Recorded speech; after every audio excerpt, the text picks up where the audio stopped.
വാർഡിലുള്ളവരും പഞ്ചായത്തിലുള്ളവരും രോഗം വന്ന് മരിച്ചാലും വേണ്ടില്ല, ഇവിടെ രോഗികളില്ല എന്നുള്ളതിനെ കാണിക്കാനുള്ള ഉത്തമ തെളിവാണ് ഈ വോയിസ്.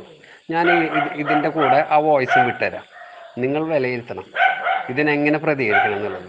കാരണം ഇത്രമാത്രം ജനങ്ങളെ വിഡ്ഢികളാക്കാൻ വേണ്ടി നമ്മൾ എല്ലാവരും എന്താ പറയുക, വിദ്യാസമ്പന്നരെന്ന് പറഞ്ഞാലും ഇവരുടെ ഇതുപോലത്തെ കൃത്രിമമായിട്ടുള്ള കണക്കുകളുടെ വ്യാജ പ്രചരണങ്ങളിൽ മുന്നിൽ നമ്മളെപ്പോഴും വീണു പോകാറുണ്ട് പലരും.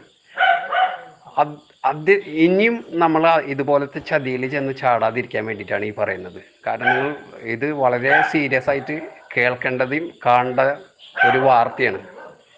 നമ്മൾ ഇത് കണ്ടില്ല എന്ന് വെച്ച് നടക്കരുത്. അതിന് ഓരോരുത്തരും പ്രതികരിക്കണം. നമ്മളുടെ പഞ്ചായത്തിലെ TPR റേറ്റ് കൂടുതലാണെന്ന് എല്ലാവർക്കും അറിയാലോ. അപ്പോൾ അത് കുറയ്ക്കുന്നതുമായി ബന്ധപ്പെട്ടിട്ട് നാളെ എല്ലാ വാർഡിൽ നിന്നും 20 പേരെ വെച്ചിട്ട് നമ്മൾ ഒരു RT-PCR ടെസ്റ്റ് നടത്തുന്നുണ്ട്. അപ്പോൾ 400 പേർക്ക്, അത് 420 ആയാലും കുഴപ്പമില്ല. നമ്മളപ്പോൾ എല്ലാ വാർഡിൽ നിന്നും 20 പേരെ സെലക്ട് ചെയ്തിട്ട് കൊടുക്കണം. വാർഡ് മെമ്പർമാർ അതത് വാർഡിലെ JPHനുമായി ബന്ധപ്പെടുക, അവരുമായി സംസാരിച്ചിട്ട് 20 പേരെ ലിസ്റ്റാക്കി കൊടുക്കുക. നാളെ അവർക്ക് RT-PCR നടത്തണം. അതുപോലെ ആളുകളെ സെലക്ട് ചെയ്യുമ്പോൾ അവർക്ക് യാതൊരുവിധ ലക്ഷണമോ ഉണ്ടാകാൻ പാടില്ല. അബദ്ധവശാൽ പോസിറ്റീവ് ആകുന്ന ആയിരുന്നാൽ കുഴപ്പമില്ല.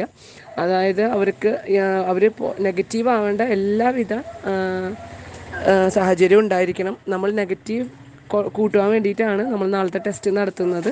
അപ്പോൾ ലക്ഷണങ്ങൾ ഉള്ളവരെ നമ്മൾ പറഞ്ഞയക്കരുത്.